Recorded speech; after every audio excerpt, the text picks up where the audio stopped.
Þessi hérna pottur er smíðaður úr íslensku rauðgræni, er 2 metrar í þvermál og tekur 2800 lítra af vatni.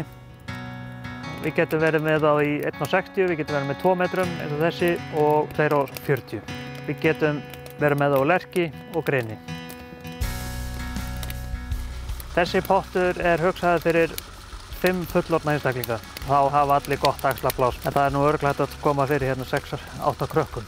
Kostur við þennan að þú getur teygt úr þér hérna og deinn í pottinum, þá getur þú teygt úr þér enda í enda. Setunar eru gerðar úr síkagreini með lifandi kanti. Grindin hérna er reyndar úr lerki, en það var nú því hún var bara til. En það getur vel verið við höldum þessu kombóið saman, þetta kemur vel út saman. Botnnótin er 2-földnót og er 40 mm þykkt gólf í þessu, sem stendur á öðrum 100 dreigurum. Þannig að það er mjög sterkt og öflugt, stendur vel. Nótin er með bogadregna nót sem að leyfir okkur að nota sömu nótina í nokkra stærðir af pottum. Svona lítur nótin út, eða spýtan, fjölin í pottinum, og þá ertu með kallinn hérna í nótinni sem leggst upp að hérna og þá koma þið saman hérna og svo getum við leikið okkur með gráðuna á pottinum. Við þurfum að passa okkur að ringurinn gangi upp í gráðu fjöldan og það stjórnast af breiddinni á spýtunni eða fjöldanum á spýtunum í ringnum. Þetta þarf að spila saman þannig að þetta gangi upp þannig að potturinn þétti. Aðalatriðið að sé eldviðið frá skógarhöfðum. En það er smá vinna og dútla að kynda svona pott. Þetta tekur cirka 3-4 tíma að hita pottinn. Það er eftir hvað vatnið er heitt þegar maður byrjar. Bændablaðið klikkar ekki. Grindin er svona opinn til þess að hitadreifingin frá hitaranum ná inn í pottinn þannig að það sé ekki verið að loka hitan inni.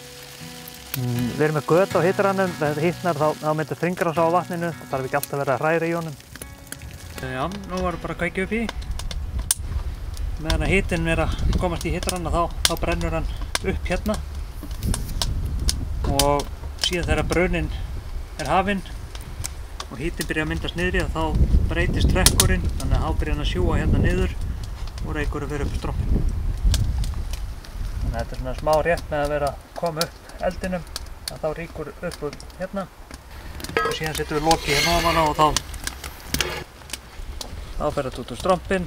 Svo þegar það er komin almennilegu hiti þá er þetta orðinn reyklaus eldur. Þetta er svo sem gömul hugmynd frá Ameríku sem þeir kalla þetta rocket stove og nota þetta mjög mikið. En við notum ryðfrítt stál í hitarana sem við smíðum hérna heima, við smíðum þetta sjálfur hérna og við notum ryðfrítt til þess að hitinn leiti í járnið og leiði betur út í pottinn, verður jafnari hiti, meiri hitadreifing og heldur hitanum betur þegar hitanum er náð. Þannig að við höfum betri stjórn á hitanum þegar við erum að kynda pottinn. Gatið er hugsað bara fyrir eldiviðinn okkar, kubbanir eiga að passa ofan í. Við hugsum út frá því að þeir sem kaupa potti frá okkur, þeir kaupa eldiviðinn af okkur líka. Ég nota lerki, það er mest orkan í lerkinu. Við höfum notað furu líka, það virkar mjög vel. Öspi virkar mjög vel líka, fura virkar aðeins betur. Mér fannst birki síðst að því að það brann svo hratt og hélt svo litlum hita eftir á. En birki gefur meiri hita en endist ekki eins lengi. Við vorum að fara með meira af eldivið heldur en í lerki. Lerki virðist vera að ganga best. Það er alltaf ákveðin umhirða að vera með svona viðarkindapott eða svona viðarpott. Þetta er lifandi efni, því þarf að leyfa viðnum að jafna sig eftir að vera að setja í pottinn. Það byrjar á því að leka. Svo smátt og smátt þá tekur efnið í sig vatnið og hann þéttist. Og auðvitað náttúrulega lekur hann sums staðar með kvistum og eitthvað svoleiðis en það hættir jafnt og þétt. Það þarf að hugsa gerðirnar, jafnvel þarf að losa á þeim eða herða á þeim. Ef að pottur stendur tómur þá rýrnar spýturnar og þá getur tekið nokkuð tíma að leyfa vatninu að þétta pottinn aftur. Þetta er smá ferli, en á endanum þá þéttir þetta alltaf.